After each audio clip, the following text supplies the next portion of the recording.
কত দিলেন? যা ভাড়া তাই দিলাম 180। 200 টাকা আসছে তো। 200 মানে আমি যখন উঠছি তখন তো 180 টাকা দেখাইছে, যা দেখাইছে তাই দিলাম 180। আরে ভাই তখন দেখাইছে ঠিক আছে, কিন্তু কতক্ষণ জ্যামে বসেছিলাম না, ওয়েটিং চার্জ আছে না, তার মধ্যে কত রাস্তা ঘুরে আসলাম। আমি কি আপনার ঘুরে আসতে কইছি নাকি রাস্তায় আমি জ্যাম লাগাইছি যে আপনার আমি 200 টাকা দেবো? কিরে ভাই এখন পলিটিক্স আছেন, আমি নিজের ইচ্ছা ঘুরে আসছি, আপনি তো বাইকের পিছনে বসে কাঁদতেছিলেন, আরে দেরি হলে আমার ট্রেন মিস হয়ে যাবো, আর আমি কি বেশি টাকা চাইতেছি? এতে যেটা আসছে সেটাই তো চাইতেছি, 200 টাকা দেন। তোর 200 টাকার মাইরে আমি 180 টাকার 1 পয়সাও বেশি দেবো না।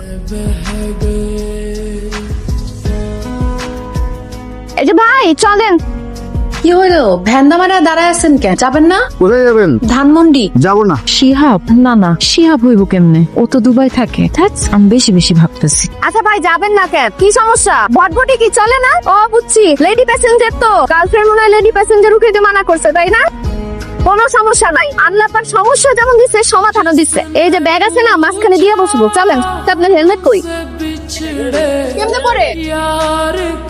কি ব্যাপার? আরে আমার হেলমেট পরাইতেছো কেন? বাইক কি আমি চালাবো না তুমি চালাইবা? ওরে কত কথা বলে রে, আমি চালামো। তোমার হেলমেট পরানোর একটা কারণ আছে। কি কারণ? তুমি যে আমার বাইকের পিছনে বসে আসছো, যাতে কেউ না দেখে। কেন, কেউ দেখলে কি অসুবিধা? অসুবিধা নাই, একটু লজ্জা করে আর কি।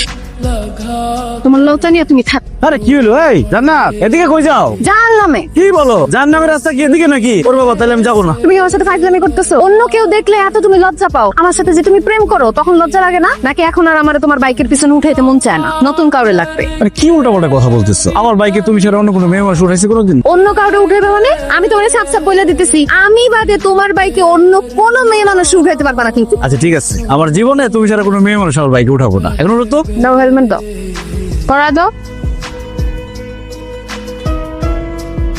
ঢাকায় ঠিক আছে আসছেন? একজনে খুঁজতে আসছি, সে দুবাই থাকে। ধানমন্ডি কার কাছে যাবেন? ওই আমার শেফালি খালা থাকে, আপন খালা না, সে নাকি আমারে দুবাই নিয়ে যেতে পারবো। দুবাই গিয়া আমি আমার প্রিয় মানুষটাকে ফিরাই নিয়ে আসো। সে দুবাই গিয়া বিপদে পড়ছে বুঝছেন, এর জন্য আমি যাইতাছি আর কি।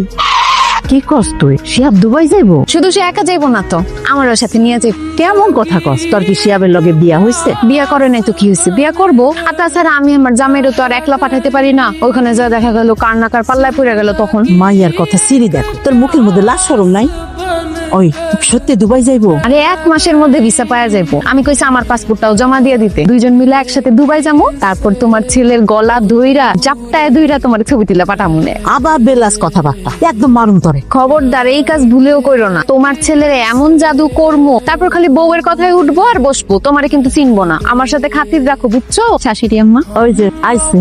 তুমি কখন আসছো? আমার ফোন দিতা। আমার যখন খুশি তখন আমি আমার শ্বশুর বাড়িতে আসতে পারি। বাবারে জান্নাত কি কইতেছে? তোরা নাকি